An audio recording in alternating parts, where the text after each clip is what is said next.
الحمدللہ رب العالمین والصلاة والسلام علی سید الانبیاء والمرسلین اما بعد فاعوذ باللہ من الشیطان الرجیم بسم اللہ الرحمن الرحیم۔ ڈیئر اسٹوڈنٹس، کیسے ہیں؟ امید کرتا ہوں آپ سب خیریت سے ہوں گے۔ آج کی اس ویڈیو میں آپ کے لیے مدنی قاعدے کے سوال و جواب لے کر آیا ہوں کہ یہ کون سے سوال و جواب ہیں اور ان کی کیا اہمیت ہے۔ تو تمام چیزیں جاننے سے پہلے میرے تمام نئے اسٹوڈنٹس سے گزارش ہے کہ ابھی تک میرے یوٹیوب چینل تجوید القراءت کو سبسکرائب نہیں کیا تو سبسکرائب کر لیں اور ساتھ میں لگے بیل کے آئیکن کو دبا کر آل کے نوٹیفیکیشن کو آن کر دیں تاکہ میری طرف سے اپلوڈ ہونے والی مدنی قاعدے کی کوئی بھی انفارمیشن آپ سے مس نہ ہو۔ تو اسٹوڈنٹس، اس سے پچھلی ویڈیو میں نے 1 سے لے کر 20 تک سوالوں کے جواب بتائے تھے، تو آج کی اس ویڈیو میں 21 سے لے کر 50 تک انشاءاللہ پڑھیں گے، یعنی کہ 30 سوالوں کے جواب پڑھیں گے۔ تو امید کرتا ہوں آپ کو اس کی سمجھ بھی آئی ہوگی پچھلی ویڈیو کی۔ اگر میں نئے آنے والے اسٹوڈنٹس نے پچھلی ویڈیو نہیں دیکھی تو جلدی سے وہ بھی ویڈیو دیکھ لیں، کیونکہ ان کو بھی 1 سے لے کر آگے مکمل سوالوں کے جواب یاد ہو جائیں گے۔ تو اسٹوڈنٹس، بلا دیر کیے شروع کر لیتے ہیں ویڈیو کو۔ تو یہاں پہ آپ کو اسکرین پر نظر آ رہا ہے سوال نمبر 21 ہے، اگر قلقلہ حروف مشدد ہوں تو انہیں کیسے پڑھیں گے؟ جب آپ حروف قلقلہ مشدد ہوں تو انہیں جماؤں کے ساتھ پڑھیں گے۔ نمبر 22، حمزہ ساکنہ حمزہ کو کیسے پڑھیں گے؟ حمزہ ساکنہ حمزہ کو ہمیشہ جھٹکا دے کر پڑھیں گے۔ نمبر 23، نون ساکن اور تنوین کے کتنے قاعدے ہیں اور کون کون سے ہیں؟ جواب، نون ساکن اور تنوین کے 4 قاعدے ہیں اور وہ یہ ہیں: اظہار، اخفا، ادغام، اقلاب۔ اسٹوڈنٹس، یہ جو میں آپ کو جواب بتا رہا ہوں یہ ہم الحمدللہ پیچھے سب کو میں پڑھ کر آئے ہیں۔ یہ بالکل آسان ہوگا ہمیں یاد کرنے کے لیے، کیونکہ یہ ہم پچھلے تختیوں میں پڑھ کر آئے ہیں۔ جو پیچھے مدنی قاعدہ مکمل پڑھا ہے ہم نے، ان میں سب لکھا ہوا تھا، جو ہم اردو پڑھتے تھے وہی یہ سوال ہیں اور وہی یہ جواب ہیں۔ نمبر 24 ہے، اظہار کا قاعدہ سنائیں۔ جواب، نون ساکن اور تنوین کے بعد حروف حلقی میں سے کوئی حرف آ جائے تو اظہار ہوگا، یعنی نون ساکن اور تنوین میں گنہ نہیں کریں گے۔ نمبر 25 ہے، حروف حلقی کتنے ہیں اور کون کون سے ہیں؟ جواب، حروف حلقی 6 ہیں اور وہ یہ ہیں: ہا، حمزہ، عین، حا، غین، خا۔ نمبر 26 ہے، اخفا کا قاعدہ سنائیں۔ جواب، نون ساکن اور تنوین کے بعد اخفا میں سے کوئی حرف آ جائے تو اخفا ہوگا، یعنی نون ساکن اور تنوین میں گنہ کر کے پڑھیں گے۔ نمبر 27، حروف اخفا کتنے ہیں اور کون کون سے ہیں؟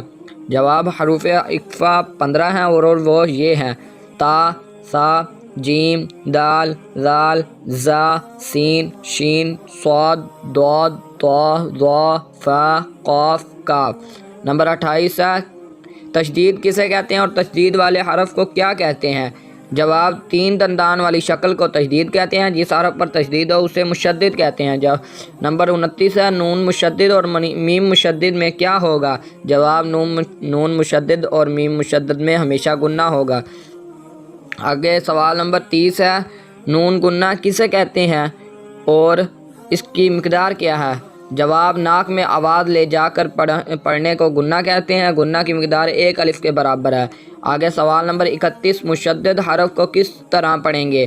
جواب، مشدد حرف کو 2 مرتبہ پڑھیں گے، 1 مرتبہ اپنے سے پہلے والے متحرک حرف سے ملا کر، دوسری مرتبہ خود اپنی حرکت کے مطابق ذرا رک کر۔ نمبر 32 ہے، ادغام کا قاعدہ سنائیں۔ جواب، نون ساکن یا تنوین کے بعد حروف یرملون میں سے کوئی حرف آ جائے تو ادغام ہوگا، را اور لام میں بغیر گنہ کے، باقی 4 میں گنہ کے ساتھ۔ یعنی کہ یہ جو ان کے قاعدے ہیں، یہ حروف یرملون ہیں، یہ ان میں سے کوئی اگر را اور لام آ جاتا ہے تو گنہ نہیں کریں گے، باقی 4 آ جاتے ہیں تو گنہ کریں گے۔ نمبر 33 ہے، حروف یرملون کتنے ہیں اور کون کون سے ہیں؟ جواب، حروف یرملون 6 ہیں اور وہ یہ ہیں: یا، را، میم، لام، واو، نون۔ سوال نمبر 34 ہے، اقلاب کا قاعدہ سنائیں۔ نون ساکن یا تنوین کے بعد حرف با آ جائے تو اقلاب ہوگا، یعنی نون ساکن اور تنوین کو میم سے بدل کر اخفا کریں گے، یعنی گنہ کر کے پڑھیں گے۔ سوال نمبر 35 ہے، میم ساکن کے کتنے قاعدے ہیں اور کون کون سے ہیں؟ اس کا جواب ہے، میم ساکن کے 3 قاعدے ہیں اور وہ یہ ہیں: ادغام شفوی، اخفاء شفوی، اظہار شفوی۔ سوال نمبر 36 ہے، ادغام شفوی کا قاعدہ۔ جواب، میم ساکن کے بعد دوسری میم آ جائے تو میم ساکن میں ادغام شفوی ہوگا، یعنی گنہ کر کے کریں گے۔ سوال نمبر 37 ہے، اخفاء شفوی کا قاعدہ سنائیں۔ میم ساکن جواب ہے میم ساکن کے بعد با آ جائے تو میم ساکن میں اقفا شفوی ہوگا یعنی گننا کریں گے۔ آگے سوال نمبر 38 آ جاتا ہے اظہار شفوی کا قاعدہ سنائیں۔ جواب میم ساکن کے بعد با اور میم کے علاوہ کوئی بھی حرف آ جائے تو میم ساکن میں اظہار شفوی ہوگا یعنی گننا نہیں کریں گے۔ آگے ہے سوال نمبر 39 تخفیم اور ترقیق کے کیا معنی ہیں؟ جواب تخفیم کے معنی حرف کو پر پڑھنا اور ترقیق کے معنی حرف کو باریک پڑھنا ہے۔ آگے سوال نمبر 40 اس میں جلالت اللہ عز و جل کے لام کو کب پر اور کب باریک پڑھیں گے؟ جواب ہے اس میں جلالت اللہ عز و جل کے لام سے پہلے حرف پر زبر یا پیش ہو تو اس میں جلالت اللہ عز و جل کے لام کو پر پڑھیں گے، اور اس میں جلالت اللہ عز و جل کے لام سے پہلے حرف کے نیچے زیر ہو تو اس میں جلالت اللہ عز و جل کے لام کو باریک پڑھیں گے۔ سوال نمبر 41 ہے الف کو کب پر اور کب باریک پڑھیں گے؟ جواب الف سے پہلے پر حرف آ جائے تو الف کو پر اور باریک حرف آ جائے تو الف کو باریک پڑھیں گے۔ آگے سوال نمبر ہے 42 یعنی کہ 42 را کو پر پڑھنے کی صورتیں بتائیں۔ یہ صورتیں ہیں یہ بھی بتا دیتا ہوں آپ کو۔ جواب ہے را پر زبر یا پیش ہو، را پر دو زبر یا دو پیش ہو، را پر کھڑا زبر ہو، را ساکن سے پہلے حرف پر زبر یا پیش ہو، را ساکن سے پہلے عارضی زیر ہو، را ساکن سے پہلے زیر دوسرے کلمے میں ہو، را ساکن کے بعد حروف مستعلیہ میں سے کوئی حرف اسی کلمے میں ہو تو ان سب صورتوں میں را کو پر پڑھیں گے۔ آگے سوال نمبر 43 ہے را کو باریک پڑھنے کی صورتیں بتائیں۔ جواب را کے نیچے زیر یا دو زیر ہو، را ساکن سے پہلے زیر اصلی اسی کلمے میں ہو، را ساکن سے پہلے یا ساکنہ ہو تو ان سب صورتوں میں را کو باریک پڑھیں گے۔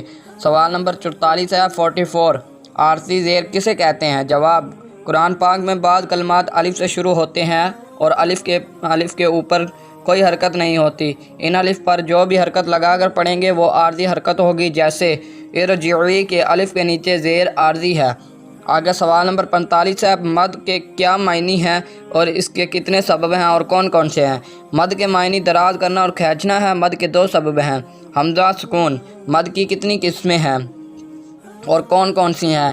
مد کی 6 قسمیں ہیں اور وہ یہ ہیں مد متصل، مد منفصل، مد لازم، مد لین لازم، مد عارض، مد لین عارض۔